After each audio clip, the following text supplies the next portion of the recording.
Olá, eu sou o pastor Roberto Rodrigues e estou aqui com mais um vídeo da mensagem da Palavra do Senhor, procurando alguém para devorar. 1 Pedro, capítulo 5, versículos 6 a 10. Diz assim: Humilhai-vos, pois, debaixo da potente mão de Deus, para que a seu tempo vos exalte, lançando sobre ele toda a vossa ansiedade, porque ele tem cuidado de vós. Sede sóbrios, vigiai, porque o diabo, vosso adversário, anda em derredor como leão bramando, buscando a quem possa tragar. A revista atualizada traduz devorar. A qual resistir firmes na fé, sabendo que as mesmas aflições se cumprem entre os vossos irmãos no mundo. E o Deus de toda a graça, que em Cristo Jesus nos chamou à sua eterna glória, depois de havermos padecido um pouco, ele mesmo vos aperfeiçoe, confirme, fortifique e estabeleça. Devorar aqui traduz o verbo grego katapino, que significa engolir ou tragar, devorar, destruir. O diabo não é onipresente. Ele usa os principados, as potestades, os dominadores deste mundo tenebroso e as forças espirituais do mal para fazer isso. Efésios 6,12, nós temos 9 vídeos falando especificamente sobre esse tema. Aqui nós vamos abordar apenas um tópico importante, que eu vou dividir em partes. Satanás procura destruir de forma cruel e impiedosa a fé e a vida das pessoas. A quem que ele está procurando para destruir? Primeiro, acabar com intercessores e ministério de intercessão. Todos os presidentes do reino, os capitães e príncipes, conselheiros e governadores concordaram em promulgar um edito real, e confirmar a proibição que qualquer que, por espaço de 30 dias, fizer uma petição a qualquer deus ou a qualquer homem, e não a ti, ó rei, seja lançado na cova dos leões. Daniel, pois, quando soube que o edito estava assinado, entrou em sua casa. Ora, havia no seu quarto janelas abertas do lado de Jerusalém, e 3 vezes no dia se punha de joelhos, e orava e dava graças diante do seu Deus, como também antes costumava fazer. Então aqueles homens foram juntos e acharam a Daniel orando e suplicando diante do seu Deus. Daniel, capítulo 6, versículos 7, 10 e 11. O primeiro grupo que o diabo odeia são os intercessores, né? Ministério de intercessão, então nem se diga. Os intercessores, aqueles que têm batalha espiritual, porque fazem muitas orações e intercessões, e vão atacar de todas as formas, para te fazer você parar de orar, ou de estar no seu ministério de intercessão, no seu grupo de oração. O propósito do diabo é que fique assim, como Isaías 59:16, quando Deus diz: viu que não havia ajudador algum, e maravilhou-se de que não houvesse um intercessor, pelo que o seu próprio braço lhe trouxe a salvação e a sua própria justiça o susteve. Não havia um intercessor. Segundo, tirar os filhos da salvação do Senhor. 1 Samuel, capítulo 2, versículos 12 e 17. Era, porém, os filhos de Eli, filhos de Belial, não conheciam o Senhor. Era, pois, muito grande o pecado desses moços perante o Senhor, porquanto os homens desprezavam a oferta do Senhor. O principado Belial também tem uma tarefa singular, entre outras tantas que a gente enumera nesses 9 vídeos que eu falo sobre Efésios 6:12. Fazer os filhos de crentes se desviarem da salvação. Tanto faz se vão sair da igreja ou vão continuar apenas indo, fazendo número. Hófine e Finéias, mesmo sendo filhos de um sacerdote, simplesmente não conheciam o Senhor. Iam com o pai porque eram obrigados a ir, enquanto menores de idade. Depois que se tornaram maiores de idade, viveram como ímpios.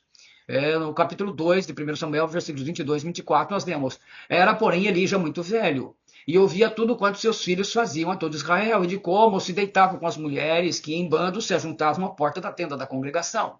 E disse-lhes: Por que fazeis tais coisas? Pois ouço de todo este povo os vossos malefícios. Não, filhos meus, porque não é boa esta fama que ouço, fazeis transgredir o povo do Senhor. Hófine e Finéias foram criados na congregação de Israel. Mas e daí? Eles pecavam sexualmente com mulheres crentes que trabalhavam na congregação, não eram prostitutas, não. Brincavam com as coisas de Deus, não levavam nada a sério. O pai Eli os criou de uma forma frouxa, era um pai amigão, nunca foi um homem de Deus de verdade. E gerou 2 filhos ímpios. Eu falo amigão usando a terminologia de hoje, né? Na época eu não falava assim. Não eram filhos de Deus, mas Hófine e Finéias eram filhos de Belial. E os seus filhos são filhos de quem?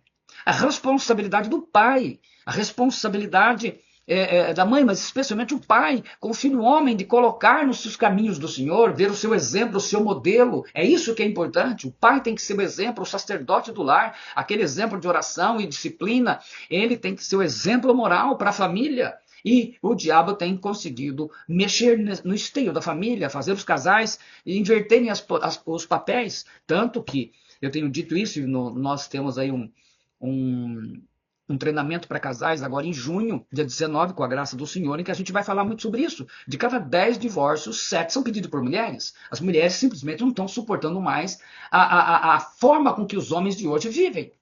E qual foi o final dos dois filhos de Hofni e Finéias, filhos de Eli?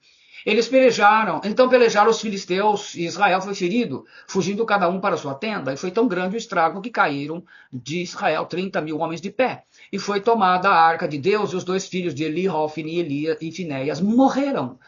Muitas vezes acontecem acidentes graves com os filhos que estão longe do Senhor, soam como um sério aviso. Todos ficam com medo por algum tempo, mas depois voltam a viver sua vida religiosa e medíocre diante de Deus. É assim que acontece na maior parte da situação. Eu levei um jovem até Cristo, ele começou a frequentar a igreja, ele era casado. E aí ele se apaixonou por uma moça solteira. Ele largou a esposa. E chamei os dois na minha sala, pastoral, e perguntei a ele: você vai pagar o preço da sua escolha de adultério? Ele respondeu: sim, pastor, eu pago o preço que for, se mostrando a namorada. E eu perguntei novamente: você vai começar essa nova vida debaixo de maldição? Ele: sim, pastor, estou decidido. Por 3 vezes o Senhor me enviou a ele, como um profeta. E eu disse que se ele não se arrependesse dos seus caminhos, ele morreria, Deus o levaria. E nem veria as filhas dele crescerem, porque a moça acabou ficando grávida, ele já tinha uma filha. Ele não aceitou, e nem a família aceitaram a palavra, e conversaram com outros pastores que disseram que eu estava louco. Ele sofreu 2 acidentes de moto, e mesmo assim eu voltei a falar com ele, e ele escapou com vida. Mas nada disso foi suficiente. Acharam que tudo era normal. Passado um certo tempo, ele sofreu um acidente de moto em Bauru e morreu. O seu melhor amigo se casou com a sua esposa, aquela mulher que ele tirou da igreja. E a família dele, então, reconheceu que devia ter escutado a palavra que Deus tinha dado a ele. E assim é a situação, né? Mas mais tarde, a irmã dele me convidou para o casamento e me disse que, triste, chorando, que não parecia que fazia tanto tempo que o irmão morreu. E eu lhe disse que não precisava ser assim. Ele poderia estar vivo, mas a escolha foi dele.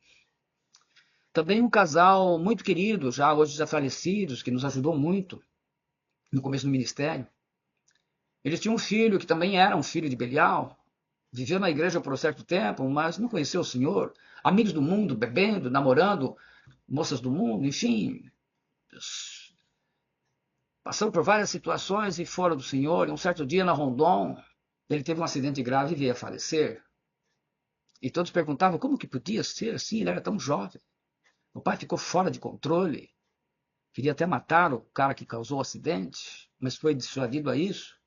O tempo é hoje. Amanhã pode ser tarde demais. E Belial quer o seu filho. Ele não quer que o seu filho seja convertido ao Senhor.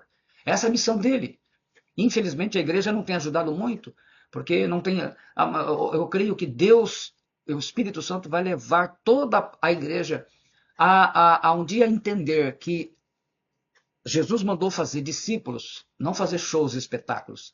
A igreja faz artistas, é por isso que ela está cheia de escândalos. Pastores com 2, 3 casamentos, divórcios, adultérios, ministério de louvor. Então é difícil ter alguém lá que não tenha tido um escândalo sexual. Terceiro, destruir a família. Morreu, pois, Saul e seus 3 filhos e o seu escudeiro, e também todos os seus homens foram mortos naquele dia com ele. Vendo os homens de Israel que estavam deste lado do vale e daquém do Jordão, que os homens de Israel fugiram e que Saul e seus filhos estavam mortos, desampararam as cidades e fugiram, e vieram os filisteus e habitavam nelas. Cortaram a cabeça de Saul e o despojaram das suas armas, e enviaram mensageiros pela terra dos filisteus em redor, a levar as boas novas da casa dos seus ídolos e entre o povo. Puseram as armas de Saul no templo de Astarote, e o seu corpo afixaram no muro de Bet-sean. Ao final da história do rei Saul, ele e seus filhos foram mortos. E a cabeça de Saul foi colocada no templo de Astarote, o principado que é responsável por destruir famílias de toda e qualquer forma que puder. E Belial trabalha com a boca também, né? O homem de Belial, o homem vicioso, anda em perversidade de boca, diz Provérbios 6,12. Belial anda usando a sua boca para xingar, invocar demônios através dos palavrões. Isso é uma coisa louca, você pode dizer. O Belial agradece você pensar assim. E muitos crentes e cristãos e pastores estão aí xingando e mal sabem. Mas ele veio para destruir. Então os casais hoje estão vendo as suas vidas destruídas. É um problema. Hoje o número de divórcios é muito grande. A destruição, todo mundo acha, é só demônio? Não, claro que não. Eles fazem o trabalho deles. O restante ele deixa com os casais. E a igreja tem feito um bom papel, porque ela não tem investido realmente nas famílias. O quarto é destruir ministérios. Então os príncipes dos filisteus se ajuntaram para oferecer um grande sacrifício ao seu deus Dagon, e para se alegrar, e dizia: o nosso Deus nos entregou nas mãos de Sansão, nosso inimigo. E disse Sansão: morra eu com os filisteus. Inclinou-se com a força, e a casa caiu sobre os príncipes e sobre todo o povo que nela havia. E foram mais os mortos que matou na sua morte do que os que mataram em sua vida.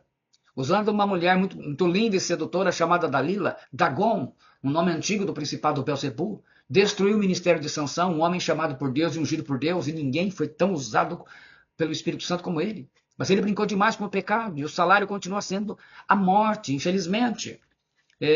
Isso é algo, eu falo sobre isso no vídeo sobre os Efésios 6,12, princípios estratégicos na batalha espiritual. E por último, corromper igrejas. Não temos a menor dúvida que o grande sucesso dos principados e potestades foi alcançado corrompendo a igreja. Eles sabem que não pode vencer a autoridade que Cristo deu para a igreja, mas eles podem corromper, contaminar, encher com heresias.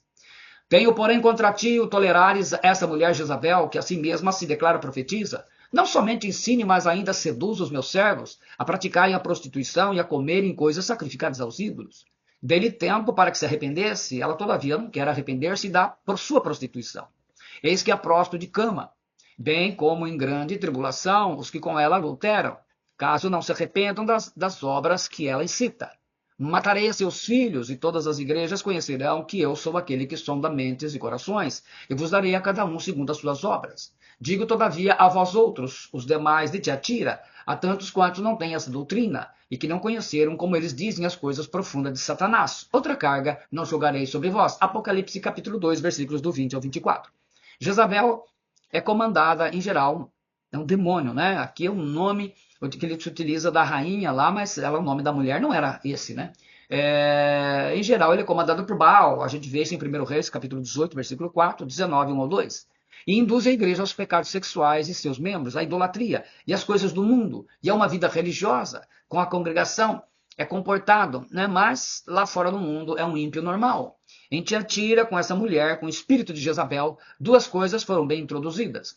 Festas pagãs, que cultuavam ídolos pagãos dos mais variados, como Baco, deus do vinho, por exemplo, e a vida sexual e amorosa cheia de pecados na vida dos discípulos. A palavra santidade não tinha o menor sentido nessa igreja. Assim eram feitos discípulos que, na prática, viviam como vivem a grande maioria dos solteiros e namorados evangélicos. Uma vida sexual depravada, se envolvendo com mulheres e homens ímpios, pagãos e idólatras.